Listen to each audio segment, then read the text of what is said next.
Galing kami nung isang gabi sa Jones Bridge. Matagal na kasi namin binabalak pumunta dito. Lagi kasi namin 'to nadadaanan, so nag-film lang ako dito at si Bami naman ay in-enjoy lang yung view.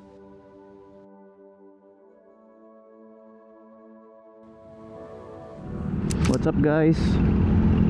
Medyo may araw-araw na ulit. Ride tayo sandali papunta ng Manila. Tapos siguro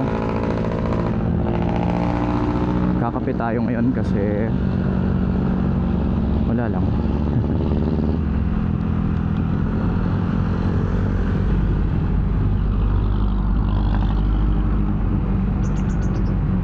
Kasi may aaralin lang ako.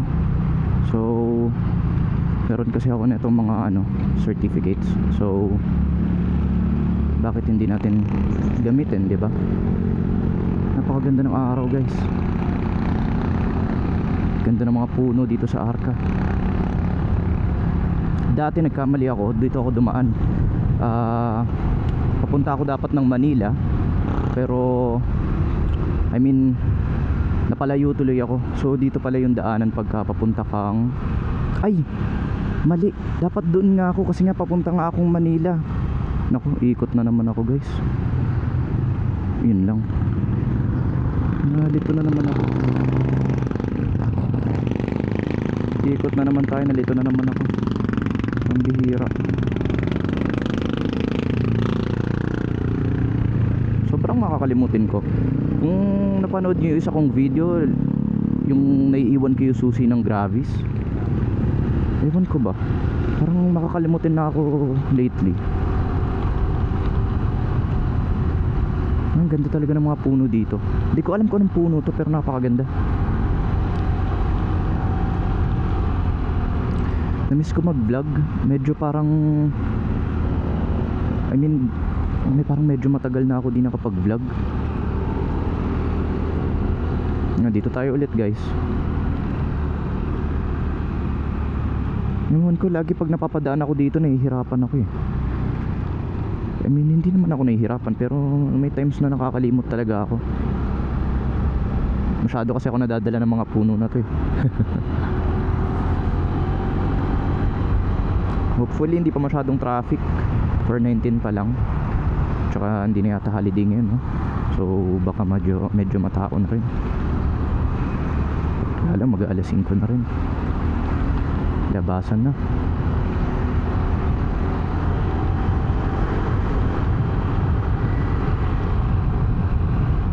Uy, ganda.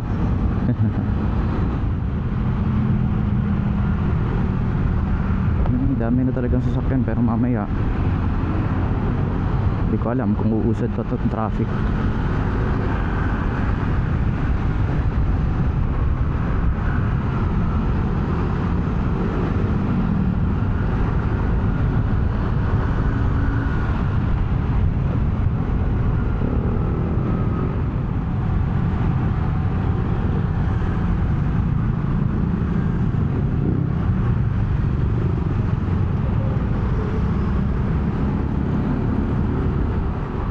Sabihin nyo, bawal motor?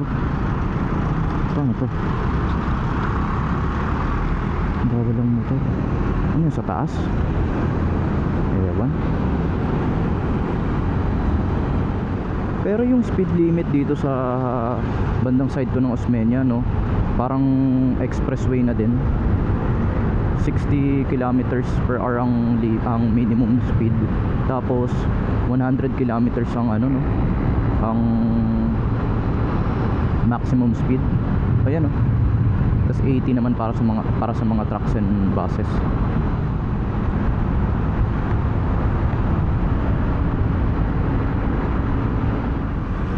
Guys, may share nga pala ako sa inyo, no, na usually kapag nasa mga highway, lagi ako napwesto sa likod ng mga gantong sasakyan para uy, tumudo sa akin dun. Gusto ko lagi pumapwesto sa likod ng mga sasakyan or truck. Actually delikado yung mga truck, pero hindi mo naman siya kailangan dikitan. Like Gusto ko lang siyang gamitin parang pangsangga ng hangin, ang salag sa hangin, para mas madali maka-accelerate, tsaka hindi gaanong hirap yung makina. Kumbaga parang tipid din sa gas. Ewan ko, ganun ko siya tignan. So eto, bigay tayo ng example. So parang ganito guys, example. Pag nasa mga freeway, nandito ako sa likod ng sasakyan na to para nasasalag niya yung hangin. So mapapansin nyo guys, pag ganun, wala masyadong hangin tumatama sa inyo. So parang may windscreen, may parang visor ka. Pero ayun, di mo naman kailangan dumikit masyado, lalo kasi kung mga truck yan, bus. So ayun.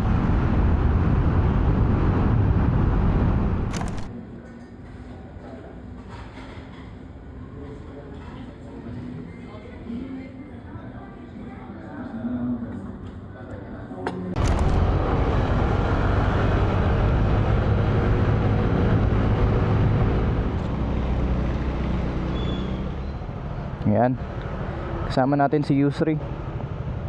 Hinantayin niya tayo, tagal kasi natin. So yan guys, bali ito yung Giorno Plus. Ayan, meron yung kapatid natin. So yan, malay nyo, i-feature natin to sa vlog. Malay mo, pwede natin to i-feature sa vlog, yung Giorno ng kapatid ko. Pero ayan, oh, diba? Ganda, no? Okay, biyahe na tayo guys uli.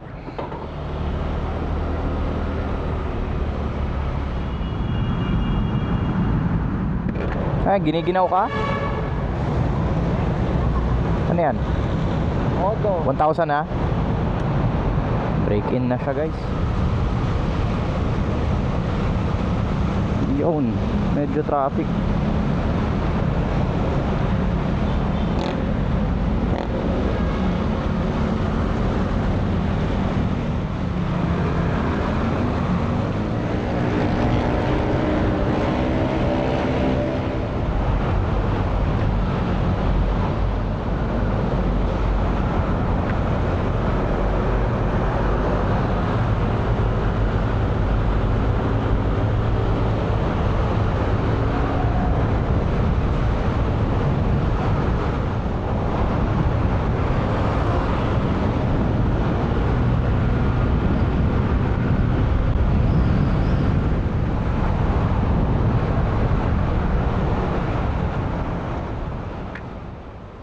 From here guys, nagmamadali na kami kasi lumalakas na yung ulan. Basta abangan nyo pa yung mga videos natin na kasama na natin si Yusri. And I just want to thank all of you for your support guys. Please do subscribe if you enjoy these videos. And ride safe everyone. Bye!